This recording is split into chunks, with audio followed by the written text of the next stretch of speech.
কেমন আছো সবাই? আশা করি সবাই খুব ভালো আছো আর আমিও খুব ভালো আছি। আমি পাকা কাঁঠাল দিয়ে একদম স্পঞ্জি কেক তৈরি করে দেখাবো। একেবারে নরম তুলতুলে সফট হবে আর খেতেও ভীষণ মজার হবে। বানানোও একদম সহজ, তোমাদের একদম সহজভাবে আমি রেসিপিটি তৈরি করে দেখাবো। চলো শুরু করি। প্রথমে আমি কয়েকটা কাঁঠাল নিয়েছি। কাঁঠালটা থেকে আমি বীজটা বাদ দিয়ে কাঁঠালটা একটা মিক্সিং জারে ভালো করে পেস্ট করে নেব। তারপরে একটা ডিম ব্যবহার করেছি আমি এখানে। ডিমটাকে ভালো করে ফেটিয়ে নেব।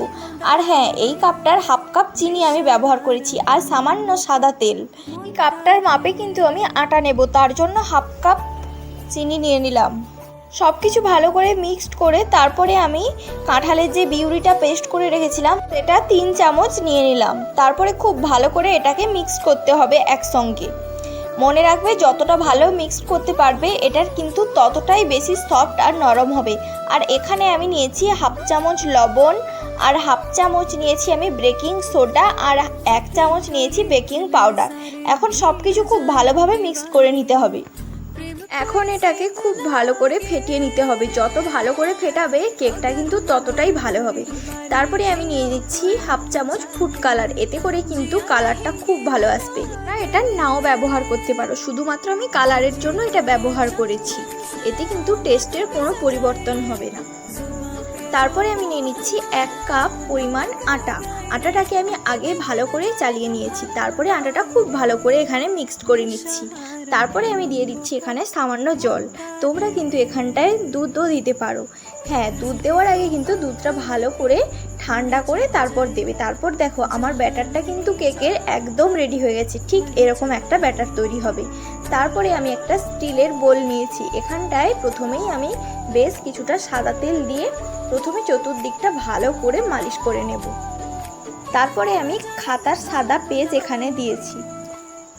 সাদা পেজটা দিয়ে তার উপরে আমি যে কাঁঠালের ব্যাটারটা তৈরি করেছি ওটা দিয়ে দেব। ব্যাস, এরপরে একটা টাইট ঢাকনা এখানটায় দিয়ে দিতে হবে যাতে কোনো বাষ্প না বের হয়। তারপরে বসিয়ে দিলাম গ্যাসে আধ ঘন্টা। ঠিক আধ ঘন্টা পরে আমি ফিরে আসব। আধ ঘন্টা পরে দেখো, আমি ঢাকনিটা খুলে দেখে নেব কেকটা কেমন হয়েছে।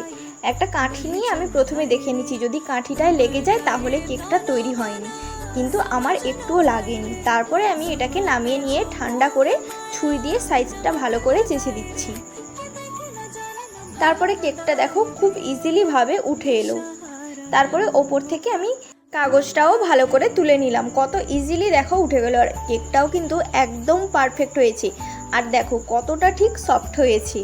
এবার আমি ছুরি দিয়ে এটাকে খুব ভালো করে কেটে নেব। এটার কালার দেখো কত সুন্দর হয়েছে, আর সাইডে দিয়েও কিন্তু একদম পুড়ে যায়নি।